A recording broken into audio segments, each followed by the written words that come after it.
هل أتى على الإنسان حين من الدهر لم يكن شيئا مذكورا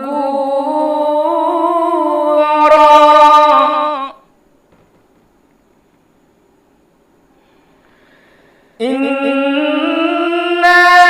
خلقنا الإنسان من نطفة أمشاج نبتليه فجعلناه سميعا بصيرا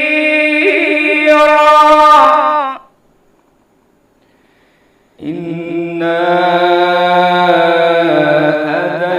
هديناه السبيل إما شاكرا وإما كفورا إنا أعتدنا للكافرين سلاسل وأغلالا وسعيرا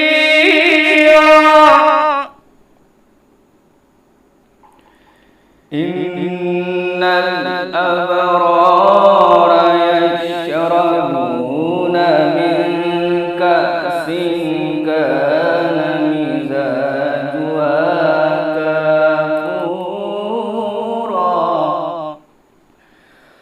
عينا يشرب بها عباد الله يفجرونها تفجيرا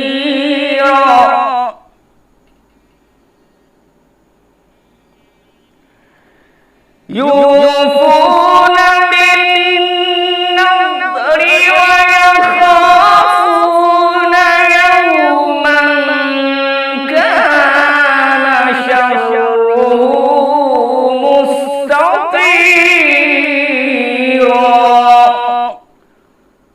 صدق الله العلي العظيم اللهم صل على محمد وآل محمد لا حول ولا قوة إلا بالله العلي العظيم حسبنا الله ونعم الوكيل نعم المولى ونعم النصير أعوذ بالله من الشيطان اللعين الرجيم بسم الله الرحمن الرحيم الحمد لله رب العالمين والعاقبة للمتقين والجنة للمؤمنين والنار للملحدين والمنافقين والكافرين والعاصين وصلى الله على سيدنا محمد وآله الأطيبين الأنجبين الأطهرين الأكرمين المعصومين المظلومين المنتخبين المنتجبين الذين أذهب الله عنهم الرجس وطهرهم تطهيرا اللهم صل على محمد وآل محمد وعجل فرجهم واللعنة الدائمة الباقية على أعدائهم أجمعين من الآن إلى قيام يوم الدين آمين يا رب العالمين أما بعد فقد قال مولانا أمير المؤمنين علي بن أبي طالب عليهما الصلاة والسلام اللہ اللہ فی القرآن۔ میں ابتدائی سخن میں ہی ان ایام غم کی مناسبت سے تمام عالم انسانیت کی خدمت میں امیر المؤمنین یعصب الدین امام العارفین مولا الموحدین امیر بیان و سخن حضرت علی مرتضیٰ علیہ السلام کی شہادت کی مناسبت سے تعزیت اور تسلیت پیش کرتا ہوں۔ عظم اللہ اجورنا و اجورکم۔ رب کریم کی بارگاہ میں دعا ہے خدایا امیر المؤمنین کے تعلیمات کو سننے سمجھنے پڑھنے اور ان پر عمل کرنے کی ہمیں توفیق کرامت فرما، آمین بحق آل طٰہٰ و یاسین۔ امیر المؤمنین آج بھی مظلوم ہیں۔ آج آپ کی مظلومیت کی دلیل یہ ہے کہ آپ کے تعلیمات کو نہ سنا جاتا ہے، نہ پیش کیا جاتا ہے، نہ اسے عملی کرنے کی کوشش کی جاتی ہے۔ یہ بہترین موقع ہے موجودہ دور میں اگر حکمران جماعت تک ہم امیر المؤمنین کے تعلیمات کو مولا کائنات کے طرز حکمرانی کو پہنچا دیں تو میں یہ سمجھتا ہوں یہ بہترین خراج عقیدت ہوگا۔ صرف ایک بات کی جانب اشارہ کروں، جس علی مرتضیٰ کی یاد میں پوری دنیا میں اس وقت مجالس اعضاء کا اہتمام ہے، اور یہ پیغمبر چینل 3 روزہ اسی سلسلے میں مجالس اعضاء آپ کے سامنے پیش کرنے کی سعادت حاصل کر رہا ہے۔ امیر المؤمنین کے طرز حکومت کو آپ دیکھیے، مولا کائنات اپنے ظاہری خلافت کے دور میں یہ اعلان کرتے تھے کہ کوئی ایسا نہیں جسے 3 بنیادی سہولتیں ہم نے فراہم نہ کی ہوں، کوئی ایسا نہیں میرے حکومت کے دور میں جس کے پاس کھانے کے لیے گیہوں نہ ہو، جس کے پاس پینے کے لیے میٹھا پانی نہ ہو، جس کے پاس رہنے کے لیے چھت نہ ہو۔ آج کے دور میں جبکہ چپقلش کا دور ہے، جو پارٹی برسر اقتدار آتی ہے وہ اپنے چاہنے والوں کو تمام تر امکانات سے نوازتی ہے، لیکن اگر مسلک دوسرا ہے، مذہب دوسرا ہے، پارٹی دوسری ہے تو کوئی اس کا پرسان حال نہیں ہوتا ہے۔ یہ خود ایک مفصل گفتگو ہے۔ امیر المؤمنین نے فقط اپنوں کا خیال نہیں رکھا ہے، بلکہ کوفے کی سرزمین پر جہاں مولا کائنات نے میٹھے پانی کا انتظام اپنے چاہنے والوں کے لیے کیا، وہیں مولا امیر المؤمنین پر جانے قربان جائیں آپ نے میٹھے پانی کا انتظام خوارج جیسے سرسخت دشمنوں کے لیے بھی کیا، جو انگلیاں اٹھا اٹھا کر مولا کائنات کی شان میں جسارت کرتے تھے اور جسارت آمیز اور توہین آمیز لہجے میں امیر المؤمنین سے گفتگو کرتے تھے۔ امیر المؤمنین ایک روز کیا دیکھتے، ایک بوڑھا انسان جو راستہ نہیں طے کر پا رہا ہے، یہ جو اس وقت انسانیت سسکیاں لے رہی ہے، یہ جو ہم دیکھ رہے ہیں کہ حالات بد سے بدتر ہوتے جا رہے ہیں، کیسز بڑھتے جا رہے ہیں، نہ جانے کتنے افراد لقمے اجل بن گئے، ایسے دور میں حکمران جماعت تک امیر المؤمنین کے تعلیمات کو پہنچانا یہ ہم سب کی شرعی ذمہ داری ہے۔ مولا کائنات نے دیکھا ایک انسان بوڑھا ہے اور بڑھاپے کے سبب صحیح سے راستہ نہیں طے کر پا رہا ہے۔ مولا کائنات نے اپنے اصحاب سے پوچھا، ما ھذا، یہ میں کیا دیکھ رہا ہوں، یہ مجھ علی کی نگاہ کے سامنے کیا آ رہا ہے؟ کسی نے جواب دیا، ھذا نصرانی، مولا یہ اپنا نہیں ہے، یہ مسلمان نہیں ہے، یہ آپ کی ولایت کا اقرار کرنے والا نہیں ہے، تو نصرانی ہے، اس کا مذہب تو دوسرا ہے۔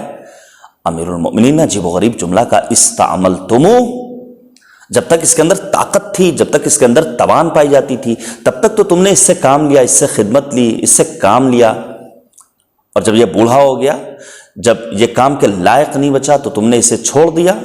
پھر مولا حکم دیتے ہیں انفق علیہ من بیت المال، بیت المال سے اس کے لیے سرمایہ خرچ کیا جائے۔ یہ واقعی میں پیغام ہے۔ امیر المؤمنین کی عظمتوں کو دیکھتے ہوئے جار جرداغ جیسے مسیحی نے کہا تھا، یا علی انا لست بمسلم فضلا ان اکون شیعیہ ولکن احبک، اے ابو الحسن، اے علی مرتضیٰ، شیعہ ہونا تو دور کی بات، میں تو مسلمان بھی نہیں ہوں لیکن میں آپ سے محبت کرتا ہوں۔ امیر المؤمنین کے تعلیمات کو سمجھنے کی ضرورت ہے۔ میں آج امیر المؤمنین کی اس وصیت کو پیش کرنا چاہتا ہوں جو مولا کائنات نے ضربت لگنے کے بعد بالخصوص اپنے فرزندان کی خدمت میں پیش کیا، اور پھر تمام عالم انسانیت کے لیے بالعموم اپنے چاہنے والوں کے لیے تا صبح قیامت کچھ اصول زندگانی بیان کر کے چلے گئے۔ اب توجہ کیجیے گا، بہرحال وصیت کی بہت اہمیت ہے۔ ہم آج اپنے دور میں اگر دیکھ لیں، اگر ایک وصیت موجود ہو تو بہت سارے خاندانوں کا جو شیرازہ منتشر ہو رہا ہے کبھی منتشر نہ ہو، آپسی لڑائیاں نہ ہو، بھائیوں میں کبھی اختلاف نہ ہو، بالخصوص جب مرنے والا اہم ہو رشتے کے اعتبار سے۔ مثال کے طور پر کسی کا باپ رخصت ہونے سے قبل کچھ باتیں بیان کرے تو اس کی اولاد ان باتوں کو اہمیت دیتی ہے۔ اگر ماں اس دنیا سے رخصت ہوتے وقت کچھ باتوں کو بیان کرے تو اولاد اسے عملی کرنا چاہتی ہے۔ اب سوچئے اگر ذات امیر المؤمنین ہو، ذات پیغمبر اعظم ہو، اور یہ معصوم ہستیاں اپنی زندگی کے آخری لحظات میں کچھ وصیت کریں، کچھ نصیحت آمیز جملے ارشاد فرمائیں، تو اس کی کتنی اہمیت ہوگی۔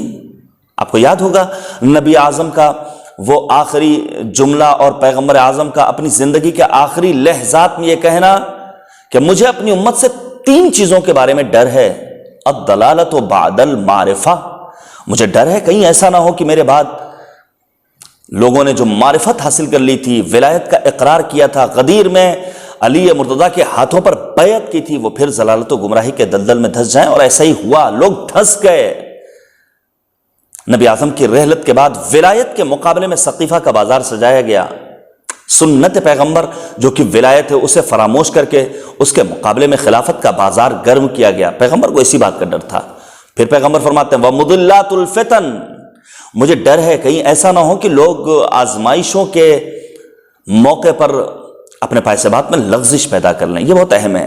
یہ آج اگر کووڈ-19 ایک آزمائش ہے، کہیں ایسا نہ ہو کہ اس میں ہمارے پائے بات میں لغزش پیدا ہو جائے. کہیں ایسا نہ ہو کہ ہم اللہ کو فراموش کر دیں. کہیں ایسا نہ ہو کہ ہمارا کوئی عزیز بیمار ہو جائے، اس دنیا سے رخصت ہو جائے تو ہم اللہ سے اپنا رشتہ توڑ لیں. آپ توجہ کیجئے گا، امیر المؤمنین کی شہادت کے موقع پر میں ایک پیغام دینا چاہتا ہوں. مولا کائنات مسجد میں پہنچے، کیا دیکھا؟ ایک جوان خدا کی بارگاہ میں دعا کر رہا ہے، اللہم انی اعوذ بک من الفتن، خدایا میں تیری بارگاہ میں پناہ طلب کرتا ہوں آزمائشوں سے. پڑھیے قرآن مجید. فصل قرآن ہے، بہار قرآن کا مہینہ ہے، ماہ مبارک رمضان. امام باقر نے فرمایا تھا لِكُلِّ شَيْءٍ رَبِيعٌ وَرَبِيعُ الْقُرْآنِ شَهْرُ رمضان. ہر چیز کی ایک بہار ہے، قرآن کی بہار ماہ مبارک رمضان ہے. اس قرآن مجید میں پروردگار نے اپنے بندوں کے لیے کہیں پر کلمہ فتنہ کو استعمال کیا ہے آزمائش کے معنی میں، کہیں پر بلا کو استعمال کیا ہے لِنَبْلُوَكُمْ، اور مقصد بھی بیان کیا ایُّکُمْ احسن عملا. کہیں پر کلمہ امتحان کو بیان کیا ہے، پڑھیے سورہ ممتحنہ. کہیں پر کلمہ تمحیص کو بیان کیا ہے پروردگار نے متعدد مقامات پر. وقت نہیں ہے وگرنہ میں اس جانب اشارہ کرتا اور بیان کرتا کہ امیر المؤمنین نے ان 14 امتحانات کا تذکرہ کیا ہے. مولا کہتے ہیں 7 امتحان دور پیغمبر اعظم میں اور 7 امتحانات نبی اعظم کی رحلت کے بعد. بہرحال ایک جوان مالک کے حضور دعا کر رہا ہے، اللہم انی اعوذ بک من الفتن، خدایا آزمائشوں سے تیری پناہ چاہتا ہوں. امیر المومنین کے کانوں میں آواز پہنچی. مولا اس جوان تک جاتے ہیں اور مولا اس سے کہتے ہیں اے جوان، اگر خدا کی بارگاہ میں دعا کرنا ہے تو یہ دعا طلب نہ کرو کہ خدایا میں آزمائشوں سے پناہ چاہتا ہوں. مولا میں کیا دعا کروں؟ مولا فرماتے ہیں کہو خدا کی بارگاہ میں اللہم انی اعوذ بک من مضلات الفتن، خدایا میں ان آزمائشوں سے پناہ چاہتا ہوں جو میرے پائے بات میں لغزش پیدا کر دیں. بہرحال ہمیں اور آپ کو امیر المؤمنین کے تعلیمات کو سننے سمجھنے کی ضرورت ہے، ان کو عملی کرنے کی ضرورت ہے. موجودہ دور سخت دور ہے، ایسے میں تعلیمات علوی، تعلیمات امیر المؤمنین، سیرت اہل بیت طاہرین ہمارے لیے بہترین مشعل راہ.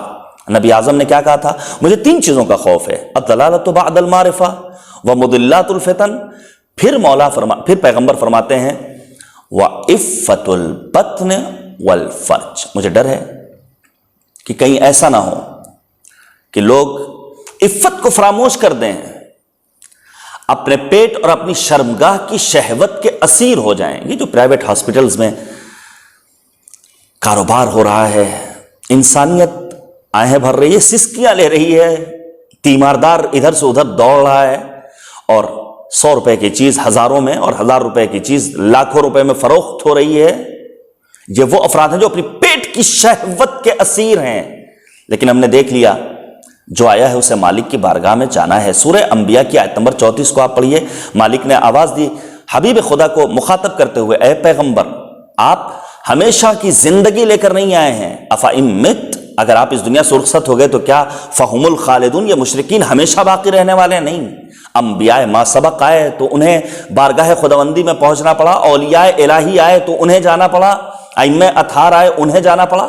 تو یہ جو چند ٹکوں کے افراد ہیں انہیں بھی خدا کے حضور پہنچنا ہے، انہیں عقل کے ناخن لینا چاہیے. بہرحال آخری زندگی میں بیان ہونے والی نصیحتوں کو ہمیں سمجھنا چاہیے، بالخصوص امیر المؤمنین کے بیانات کو. بڑی اہمیت ہے وصیت کی.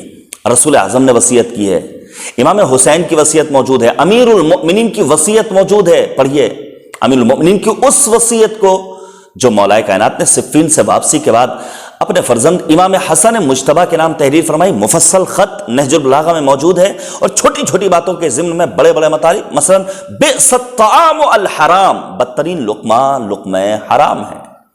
لقمہ حلال کی بڑی اہمیت ہے. امیر المؤمنین پر ہماری جانیں قربان جائیں. امام باقر کی وصیت ہے.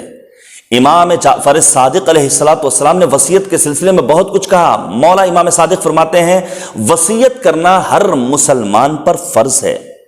نبی اعظم حضرت محمد مصطفیٰ صلی اللہ علیہ وآلہ وسلم فرماتے ہیں کہ مسلمان کے لیے مناسب نہیں کہ رات کو سوئے اور سونے کے بعد صبح میں بیدار ہو اور اس کے سر کے نیچے اس کا وصیت نامہ نہ ہو۔ علماء کی سیرت رہی ہے، وصیت لکھتے تھے، اپنے سرہانے رکھتے تھے، کاش یہ وصیت لکھنے کا چلن عام ہو جائے۔ میں ایک روایت اور پیش کروں، ابی صباح کنانی صادق آل محمد حضرت امام جعفر صادق علیہ السلام سے دریافت کرتے ہیں کہ اسلام میں وصیت کی کیا اہمیت ہے۔ اس موقع پر امام صادق نے فرمایا کہ وصیت ہر مسلمان کا فریضہ ہے، لہذا وصیت لکھنی بھی چاہیے، اور اگر بزرگوں نے وصیت چھوڑی ہے تو اسے عملی بھی کرتے رہنا چاہیے۔ وصیت میں چند باتوں کا خصوصی تذکرہ ہوتا ہے، مثلا مرنے کے بعد وصیت لکھنے والا لکھتا ہے کہ مرنے کے بعد فلاں کاموں کو انجام دیا جائے، اس کے مرنے کے بعد اس کی فلاں ملکیت فلاں شخص کی ہوگی، یا مثال کے طور پر کسی کو اپنی اولاد کا وہ وارث اور سرپرست بنا کر جاتا ہے۔ قرآن کریم میں بھی یہ لفظ متعدد مرتبہ استعمال ہوئی ہے۔ مثال کے طور پر میں آپ کے سامنے پیش کروں سورہ بقرہ کی آیت نمبر 131۔ کریم پروردگار نے ارشاد فرمایا اذ قال له ربه اسلم قال اسلمت لرب العالمین ووصى بها ابراہیم بنیہ ویعقوب یا بنی ان اللہ اصطفى لكم الدین فلا تموتن الا وانتم مسلمون۔ وصیت کا لفظ سورہ بقرہ کی آیت نمبر 131 میں۔ یہ مثال کے طور پر شرع لكم من الدین ما وصى به نوح والذی اوحینا الیک وما وصینا به ابراہیم وموسى وعیسى ان اقیموا الدین ولا تتفرقوا فیہ کبر علی المشرکین ما تدعوہم الیہ اللہ یجتبی الیہ من یشاء ویہدی الیہ من ینیب، سورہ شورى کی آیت نمبر 13۔ یا پھر یہ مشہور و معروف آیت کریمہ ووصینا الانسان بوالدیہ احسانا حملته امه کرہا ووضعته کرہا وحمله وفصاله 30 شهرا حتى اذا بلغ اشده وبلغ 40 سنة قال رب اوزعني ان اشكر نعمتك التي انعمت علي وعلى والدي وان اعمل صالحا ترضاه واصلح لي في ذريتي انی تبت الیک وانی من المسلمین۔ قرآن مجید میں 5 مرتبہ کلمہ وصینا کا لفظ استعمال ہوا، جس میں 3 مرتبہ والدین کے لیے استعمال ہوا۔ میں گزارش کروں گا آپ جا کر کے قرآن کریم کی اس آیت کریمہ کو پڑھیے ووصینا الانسان بوالدیہ احسانا حملته امه کرہا ووضعته کرہا، اور پھر سبط اکبر حضرت امام حسن مجتبی اور بالخصوص سید الشہداء مصباح الحسین مصباح الہدیٰ حضرت امام حسین علیہ السلام کی عظمت و بلندی کردار کو آپ پہچانیے۔ شیخ مفید نے نبی اعظم سے نقل کیا ہے کہ حضرت نے فرمایا کہ اگر کوئی شخص بغیر وصیت لکھے مر جائے تو اس کی موت جاہلیت کی موت ہے۔ 2 مقامات پر مرنے والے کی موت کو جاہلیت سے تعبیر کیا گیا ہے۔ ایک حدیث تو آپ سب کی سنی ہے، من مات ولم يعرف امام زمانہ فقد مات میتۃ جاہلیہ، جو مر جائے اور اسے اپنے وقت کے امام کی معرفت نہ ہو اس کی موت جاہلیت کی موت ہے۔ دوسری وہ جگہ جہاں مرنے والے کی موت کو جاہلیت سے تعبیر کیا گیا جہاں انسان بغیر وصیت لکھے مر جائے۔ لہٰذا ہمیں خود بھی وصیت لکھنی ہے، ہمیں اس سماج میں اور معاشرے میں اور اپنی سوسائٹی میں اس چیز کو عام کرنا ہے۔ وصیت نامہ منظر عام پر آ چکا ہے، فارم کی شکل میں، کتابچے کی شکل میں، صرف اسے فل کرنا ہے۔ کیا ہم اسے خرید نہیں سکتے؟ المعمل کلچرل فاؤنڈیشن نے بھی ایک وصیت نامہ شائع کیا ہے۔ اب آپ توجہ کیجئے گا، میں باتوں کو چھوڑ رہا ہوں۔ امیر المؤمنین کی جو وصیت ہے اس سلسلے میں علماء نے 2 نظریات بیان کیے۔ ممکن ہے جن باتوں کو مولا نے بیان کیا ہو اس دور میں اس سماج کو ان باتوں کی ضرورت رہی ہو، اس لیے مولا نے ان باتوں کو بیان کیا، یا پھر یہ کہ سماج میں ان چیزوں کی طرف توجہ کم تھی لہٰذا امیر المؤمنین نے ان باتوں کو خصوصیت کے ساتھ بیان کیا۔ اب بعض نہج البلاغہ کے شارحین نے امیر المؤمنین کی اس وصیت کو 2 حصوں میں تقسیم کیا ہے۔ کچھ خصوصی وصیتیں ہیں، کچھ عمومی وصیتیں ہیں۔ خاص وصیتیں کس کے لیے؟ امام حسن کے لیے، امام حسین کے لیے، اہل خانہ کے لیے۔ مثلا اللہ سے ڈرتے رہنا، دنیا کے خواہش مند نہ رہنا۔ میں بیان کروں گا دنیا سے دل بستگی کا مطلب کیا ہے، دنیا کی مذمت کیوں ہے۔ پھر مولا کہتے ہیں حق بات کہنا بہت اہم ہے۔ مولا کہتے ہیں ہر کام ثواب کے لیے انجام دینا، اور مولا نے عمل صالح کی ڈیفینیشن اور تعریف بیان کر دی۔ پھر مولا کہتے ہیں بہت اہم ہے ظالم کے دشمن اور مظلوم کے مددگار بن کر رہنا۔ یہ دیکھ لینا کہ کہیں انسانیت کراہ تو نہیں رہی ہے، کہیں یمن میں مظلوموں کو ستایا تو نہیں جا رہا ہے، کہیں اجڑا ہوا سیریا تمہاری نگاہوں کے سامنے تو نہیں ہے، کہیں افغانستان کے کسی امام بارگاہ میں بم بلاسٹ ہو رہا ہے تو تم خاموش تو نہیں ہو. ہاں، وقت کے طاغوتی نظام کی آنکھوں میں آنکھیں ڈال کر گفتگو پیدا کرنے کا ہنر پیدا کر لینا. اور پھر امام حسین نے اس چیز کو عملی کیا ہے. میں صرف ایک جملہ کہنا چاہتا ہوں. کسی نے فرزند امیر المؤمنین حضرت امام حسین کے لیے یہی تو کہا تھا، غیر مسلم ہے، مسیحی ہے، کہتا ہے میرا سلام پہنچے اس حسین کی خدمت میں جس نے اپنی ایک شہادت کے ذریعے دنیا کے ظالموں کی آنکھوں میں آنکھیں ڈال کر گفتگو کرنے کا مظلوموں کو ہنر عطا کر دیا ہے. اللہ اکبر. کربلا فہمی کا شعور پیدا ہو جائے تو انسان کبھی بھی ظالم کا ساتھ نہیں دے سکتا ہے، مظلوموں کا معاون ہوگا، مظلوموں کا مددگار ہوگا. پھر مولا عمومی وصیتوں میں بھی اللہ سے ڈرتے رہنے کی، تقوی کی وصیت کرتے ہیں، آپسی تعلقات بحال رکھنے کی وصیت کرتے ہیں، یتیموں کا خیال رکھنے کی وصیت کرتے ہیں، ہمسایوں کی دیکھ بھال کرنے کی وصیت کرتے ہیں، قرآن مجید پر عمل کرنے کی وصیت کرتے ہیں. میں نے سرنامے سخن قرار دیا اللہ اللہ فی القرآن خصوصیت کے ساتھ عمدی طور پر، تاکہ میں بیان کر سکوں قرآن کے سلسلے میں چند ایک مطالب. مولا کہتے ہیں نماز قائم کرنا، خانہ خدا کی حفاظت کرنا اور جہاد فی سبیل اللہ کرنا، صلہ رحم کی ترغیب کی ہے، قطع رحم سے مولا نے روکا ہے، نیکی کا حکم دیا ہے، یعنی امر بالمعروف کرو، نہیں از منکر کرو. اب آپ توجہ کیجئے گا، میں وصیت کو تفصیلی طور پر پیش کروں، البتہ مختصر لفظوں میں اس بچے ہوئے وقت میں. مولا تقوی کی تاکید کرتے ہیں. تقوی کوئی بھیانک چیز نہیں ہے جس سے آج کا جوان ڈرتا ہے، نہیں. تقوی یعنی اللہ یفقدک حیث امرک ولا یراک حیث نہاک. تقوی یعنی جن چیزوں کو انجام دینے کا خدا نے حکم دیا ہے اسے انسان بجا لائے، جن چیزوں سے روکا ہے اس سے انسان اپنے آپ کو دور رکھے. یہ ہے تقوی. نماز پڑھنے کا حکم دیا ہے، انسان نماز پڑھتا ہوا نظر آئے. غیبت کرنے سے روکا ہے، انسان غیبت نہ کرے. پروردگار عالم نے خمس نکالنے کا حکم دیا ہے، انسان خمس کا پابند ہو. مال غصب کرنے سے روکا ہے، انسان بھائیوں کے حقوق پر اپنا بیجا قبضہ نہ جمائے. یہی ہے تقوی. امیر المؤمنین اپنے خطبے میں ارشاد فرماتے فَإِنَّ تَقْوَى اللَّهِ مِفْتَاحُ سَدَاد وَذَخِيرَةُ مَعَاد. بے شک یہی تقوی ہدایت کی کنجی اور آخرت کا ذخیرہ ہے. دیکھیے جب انسان صاحب تقوی ہوتا ہے، توجہ کیجئے گا، اور آپ نے بہت سارے اپنے سماج کے، اپنے محلے کے جوانوں کو دیکھا ہوگا جن کے اندر تقوی الہی، خوف خدا، خشیت خداوند سبحان، ان کی زندگی دیگر جوانوں سے بہت مختلف. جب انسان صاحب تقوی ہوتا ہے تو قرآن کریم نے اس کی چند ایک فضیلتیں بیان کی. مثال کے طور پر پروردگار نے کہا کہ اگر تم حق اور باطل میں تشخیص پیدا کرنے کی صلاحیت پیدا کرنا چاہتے ہو تو اپنے آپ کو با تقوی بناؤ.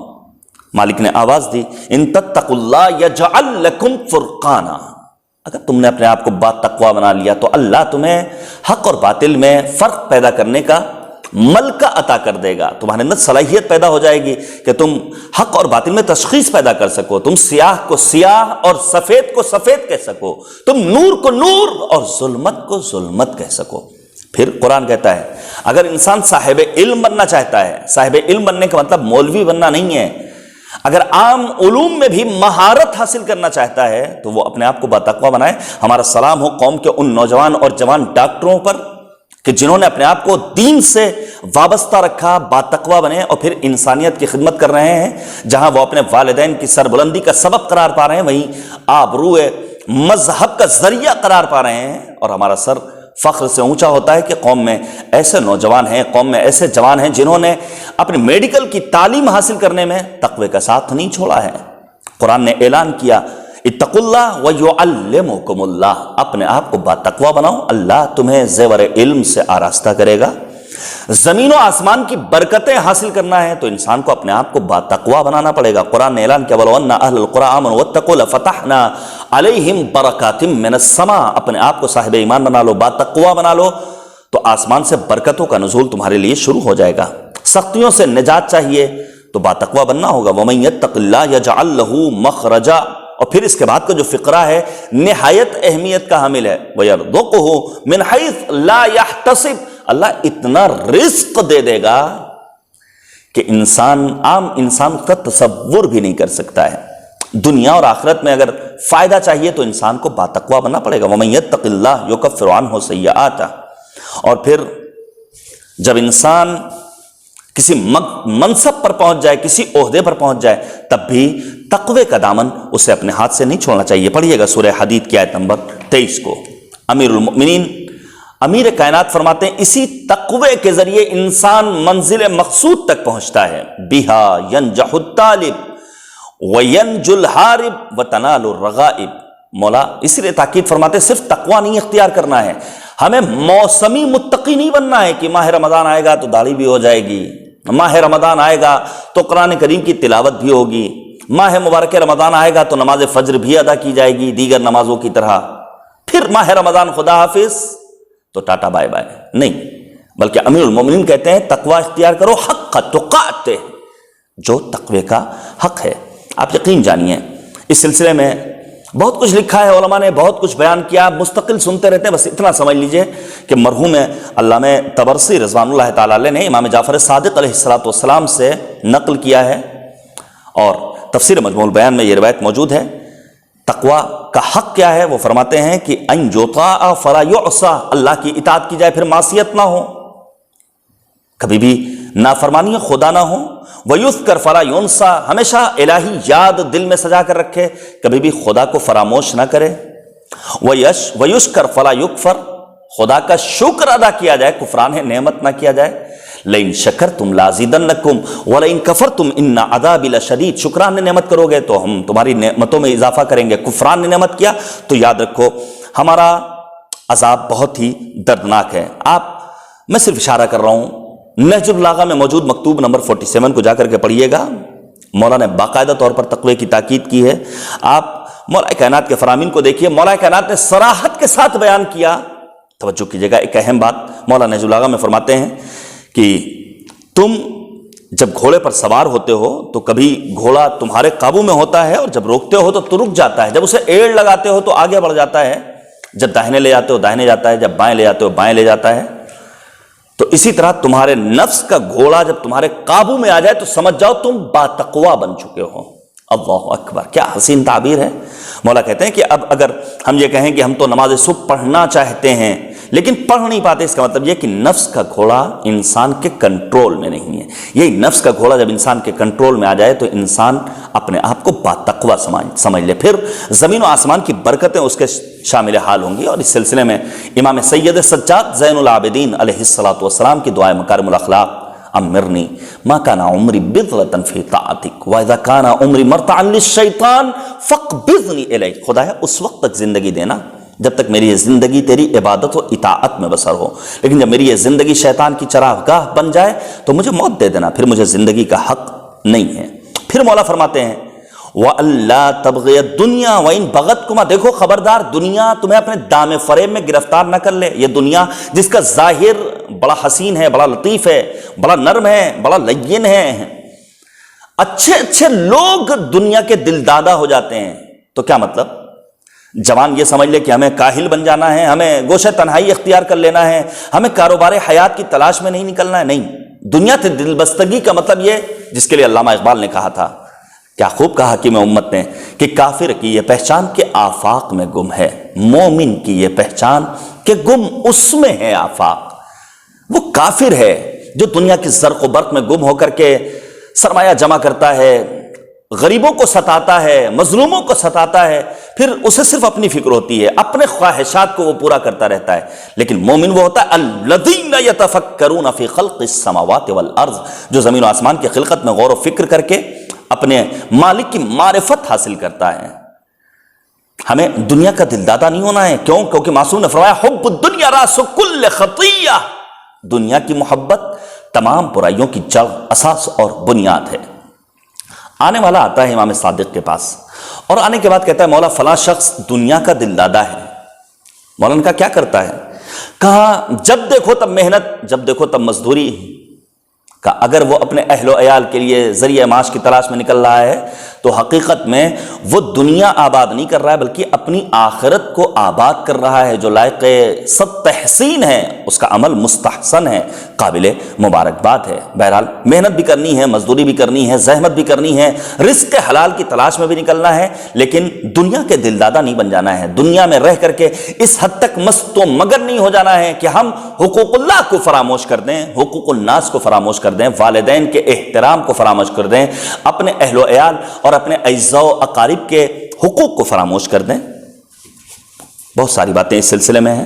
میں چھوڑ رہا ہوں دنیا کے سلسلے میں، کبھی توفیق دی اللہ نے تو بیان کروں گا کہ دنیا کتنی دل فریب ہے، دنیا کے ظاہری زرق و برق میں لوگ گم ہو جاتے ہیں۔ اب سوچئے آج ہی کے پیپر میں مجلس آج ریکارڈ کر رہا ہوں، اخبار میں ایک تصویر شائع ہوئی امین آباد کے مارکیٹ کی، لاک ڈاؤن ہے، کووڈ-19 کس تیزی سے اس ملک میں ہمارے اپنے شہر میں سرایت کر رہا ہے، لاکھوں جانیں خطرے میں ہیں، لاکھوں افراد ہاسپٹلز میں ہیں، نہ جانے کتنے گھر اجڑ گئے، اس کے باوجود جو دنیا پرست افراد ہیں وہ مارکیٹنگ سے، وہ بازار میں جانے سے، مجھے حیرت ہوتی ہے ان مسلم خواتین پر جو حالت روزہ میں اس شدید گرمی میں ان سخت حالات میں نہ سوشل ڈسٹینسنگ کا خیال رکھ رہی ہیں، بس انہیں مارکیٹنگ کرنا ہے، انہیں بازار میں جانا ہے، انہیں اپنے خواہشات کی تکمیل کا ذریعہ فراہم کرنا ہے، انہیں لباس چاہیے۔ لہٰذا دنیا میں دل بستگی اگر انسان کی ہو جائے، اس کا مطلب یاد خدا سے اس کا دل غافل ہے۔ حب دنیا کے نتیجے میں ایک بہت اہم پیغام دینا چاہتا ہوں، یہ جو ابھی وقف بورڈ کا الیکشن ہوا اور اس کے بعد کتنی طرح کی باتیں، بےہودگیاں، اسلامی آداب و حدود کی رعایت نہیں کی گئی، یہ سارے مسائل کیوں؟ وہ متولی جنہوں نے اس خائن، اس خبیث کا ساتھ دیا، کیوں؟ حب دنیا کا نتیجہ، آپ یقین جاری ہے حب دنیا کا نتیجہ تھا کہ واقعہ کربلا پیش آیا اور سرکار سید الشہداء اور آپ کے ساتھ دیگر افراد کو جام شہادت نوش کرنا پڑا۔ حب دنیا جب انسان کے دل میں آ جاتی ہے تو اگر وقت کا امام خطاب کرتا ہے تبھی بات اثر نہیں کرتی۔ امام حسین نے یہی تو کہا تھا، تمہیں مجھ حسین کی گفتگو سمجھ میں نہیں آئے گی، کیوں؟ قد ملئت بطونکم من الحرام، کیونکہ تمہارے پیٹ مال حرام سے بھرے ہوئے ہیں۔ پھر مولا کہتے ہیں صلاح ذات بینکم، دیکھو اپنے آپسی اختلافات کو ختم کر دینا، آپس میں مل جل کر رہنا، ایک دوسرے کے لیے قوت بازو بننا بہت اہم ہے۔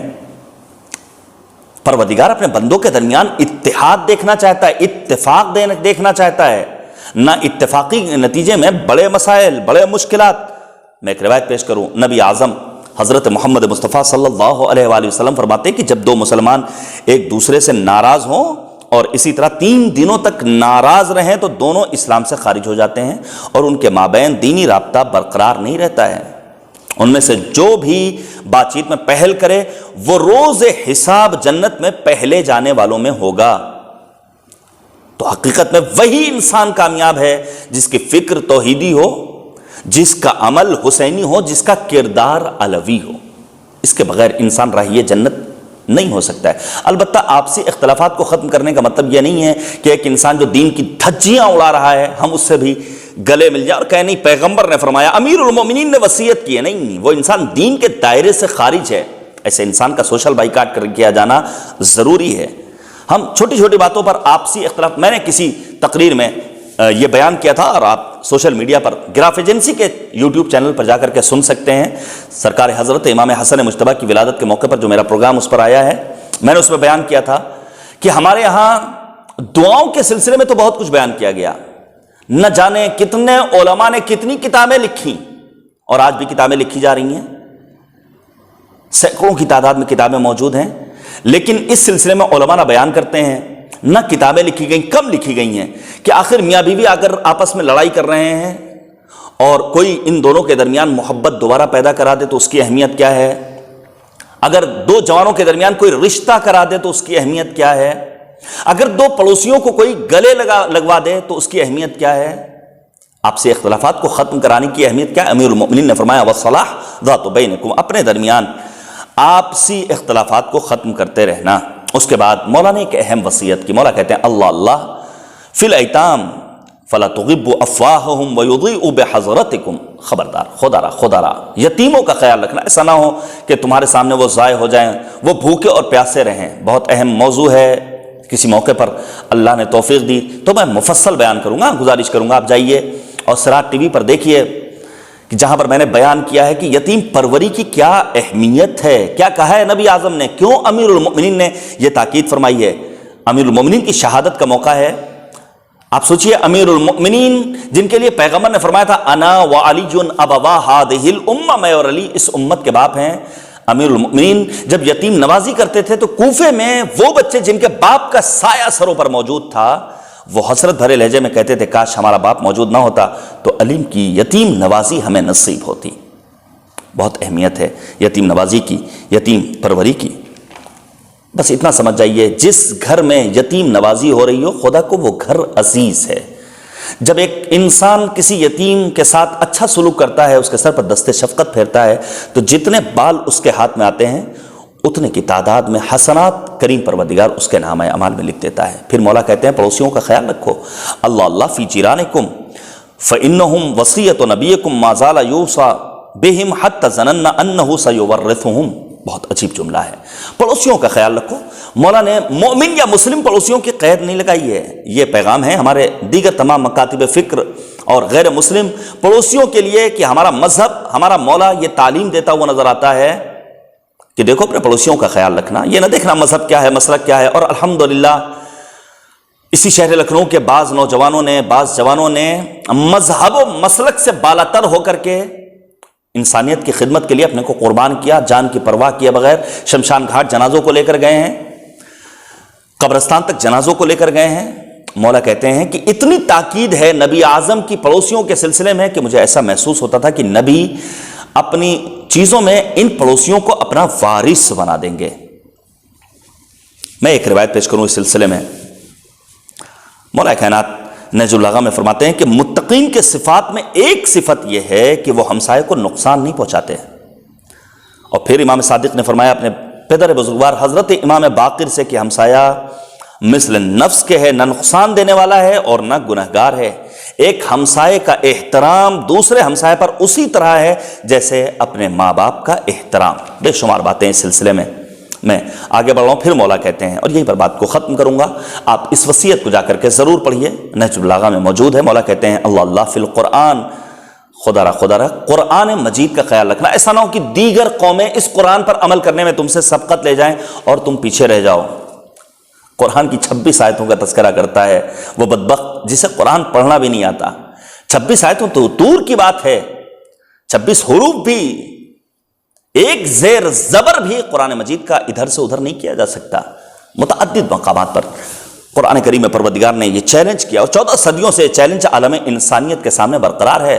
قل، اے میرے حبیب اعلان کر دیجئے، ان کنتم فی ریب مما نزلنا علی عبدنا فأتوا بسورۃ من مثلہ وادعوا شہداءکم من دون اللہ ان کنتم صادقین۔ اگر انہیں قرآن کے الہی کتاب ہونے میں شک ہے تو وہ اس قرآن کے سورے کا کوئی ایک سورت جواب لا کر دکھائیں۔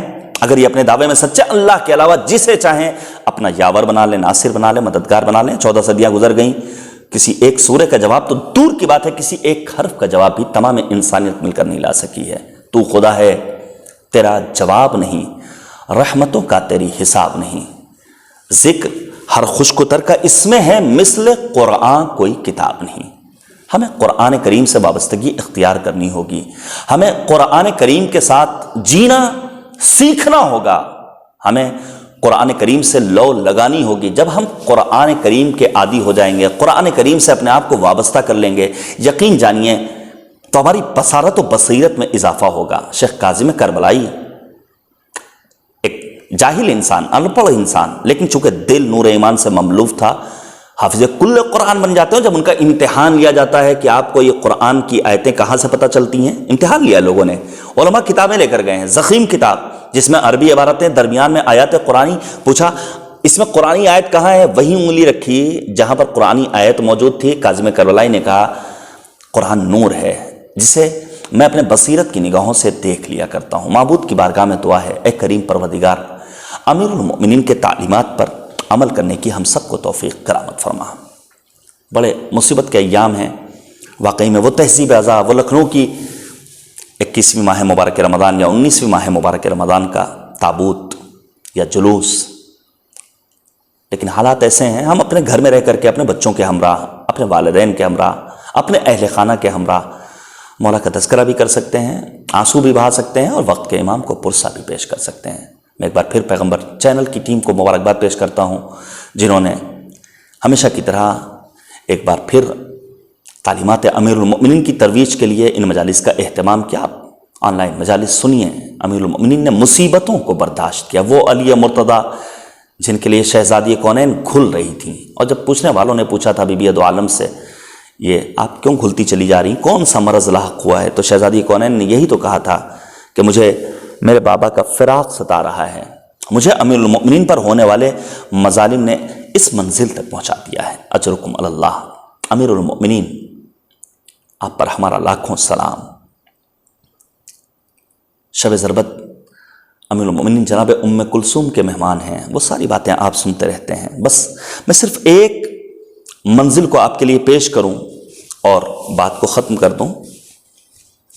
امیر المؤمنین نے موت کے لیے اپنی کمر ہمت کس رکھی تھی اور یہ کہتے تھے نبی نے بشارت دی۔ آپ ذرا تصور کیجئے، خطبہ شعبانیہ کو پڑھیے، امیر المؤمنین کی شہادت کا تذکرہ کیا اور پیغمبر نے فرمایا افضل الناس کو اشقى الاولین والآخرین قتل کرے گا۔ ایسے ہی ابن ملجم شقی ترین انسان روح زمین کا۔ ماہ رمضان کا ولایت سے بڑا گہرا رابطہ ہے۔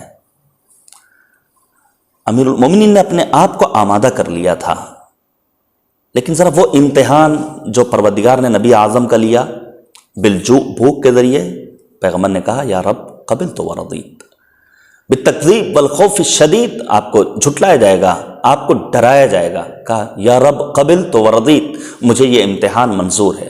لیکن جب تیسرے امتحان کا تذکرہ کیا، اما اخوک علی فیقتل وابنتک فاطمہ فتضرب وہی حامل، آپ کے بھائی علی مرتضیٰ کو قتل کیا جائے گا، آپ کی بیٹی فاطمہ زہرا کو ضرب لگائی جائے گی جبکہ آپ حاملہ ہوں گی۔ لکھا ہے علماء نے۔ امیر المؤمنین کی مصیبت اور جناب زہرا کی شہادت کا تذکرہ سنا، پیغمبر نے مکث کیا اور ٹھہرنے کے بعد کہا انا للہ و انا الیہ راجعون، یا رب قبلت ورضیت، مجھے یہ امتحان بھی منظور ہے۔ امیر المؤمنین کی شہادت سے فقط حسن و حسین یا زینب و ام کلثوم یتیم نہیں ہوئے، آج بھی ہم جیسوں کو اپنی یتیمی کا احساس ہوتا ہے۔ امیر المؤمنین تمام امت کے لیے ایک باپ کا درجہ رکھتے تھے۔ مسجد میں آتے ہیں امیر المؤمنین، نوافل ادا کرتے ہیں، گلدستہ اذان پر جاتے ہیں، اور پھر تمام اہل کوفہ نے وہ صدائے اذان سنی، سب کو بیدار کیا ہے، اور اس انسان کو بھی جس نے زہر آلود تلوار چھپا رکھی تھی، یہ کوئی اور نہیں تھا سوائے ابن ملجم مرادی کے۔